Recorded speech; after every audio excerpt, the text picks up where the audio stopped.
يقول يوم من الايام طال عمرك الله يحفظك ويسلمك. اي والله برد دمنا شوي. الله يحفظك. هذا يقول يوم من الايام هذا واحد وإلى مرة معزبة ام بيته، ام هلا وبمرحبا، يصح مرة مال الديوان تسد عازة رجلها مو لولا، ويصح لا والله هذا ليش ما له شغل به. اخوها اندعى رجلها شيخ، اخوها اندعى بالشيخ، انا شيخ انا شيخ انا شيخ. لكن اليوم ودع عليها الشيخ، ودع على مرته. سالها قال لها اخوك شيخ؟ قالت له ما ادري. قال شلون والله ما تدري؟ غير رابيه سويه وانت بتخير وانت ربيت وياي ومن رافق القوم 40 يوم صار مثلهم، وانت اليوم الك بال40 سنه خلصناها انا وياك وعارفه اخوك شيخ. قالت له والله ما انا قبل ما سامعه شيخ، بس هسه ويعزم ويطبخ ويمشي المهم قالها راح اوديك على اخوك ترحين. ترحين تسالينه والله اذا سالتي وحلها من حظ وبخت، هو شيخ وانا مشي وراه. حكي عدل؟ واذا ما حلها خليه يقعد بمكانه.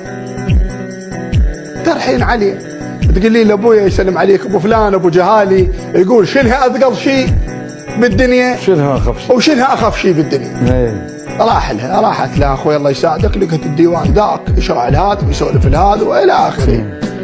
قالت له اخويا الشيخ يقول شنو اخف شيء بالدنيا وشنو؟ قال هاي سهله، هاي سهله، الاثقل شيء الحديد والاخف شيء الريش جايكم مثلها. هسه هي سمعته بس ما مقتنعه بالجواب.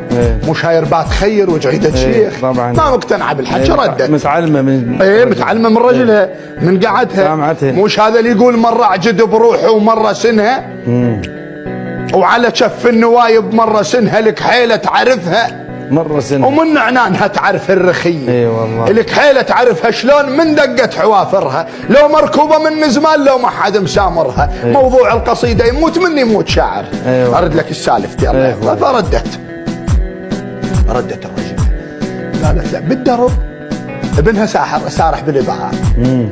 قالها يمه وين كنتي؟ قالت له يمه كنت يم خالك، وخالك طرح علي هاي السالفة وما اقتنعت بيها. ما جواب ابوه قالها لا يمه هاي الجواب عدي، لا تغلطين ابوي، لا تغلطين خاله قدام ابوي.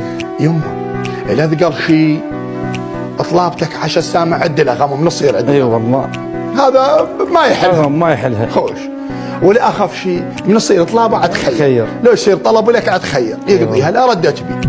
قال ها عرفه؟ قالت له يعرف هاي وهاي. هسه هذا ابو ديوان مثل شرواك.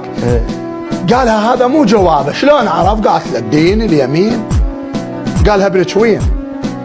الله وش فطن؟ قالت له بالسرح. بالسرح يسرح. مريت بي؟ قالت له لا ما مريت بي ولا شيء. صاح له على واحد من الخدام مال المضيف قال له وقف اللي غاد من اللي طبه مال السلف وتعال ارغب قول فلان مات على اليمن على ابنه. اي هذا اجى يا يابا يا المحشم العقولنا يا السلف فلان مات والمره نشغد. قالت يمه ابني توني كنت يمه. قالها بعد صيره على صفحه اركب فرسك وروح لابنك. شرد من ابنه قال له تعال اوقف لك البخت ما حاكيك. ليش بعد ابوك؟ انت اللي لطيت الجواب؟ قال له اي والله انا لطيت الجواب. قال له والله استهضمت خاف تعير امي. والله خاف تعير امي وتقول لها خاف امه حقه. النتيجه محل شاهدي والغايه بالبدايه هذا ابن شيخ حلها من عبنا مصلصل حلها من اب وجد وعم. مش هذه كحيله مصلصل من عمه وخاله. مو لولا ذا كلامها ولام العرب وما يعرفها. وهذا يصرح وما عنده شيء وفرغ جاهل وقال له فلان ابن فلان. احنا نريد جناب الشيخ اللي يوصل الحكي المكانات.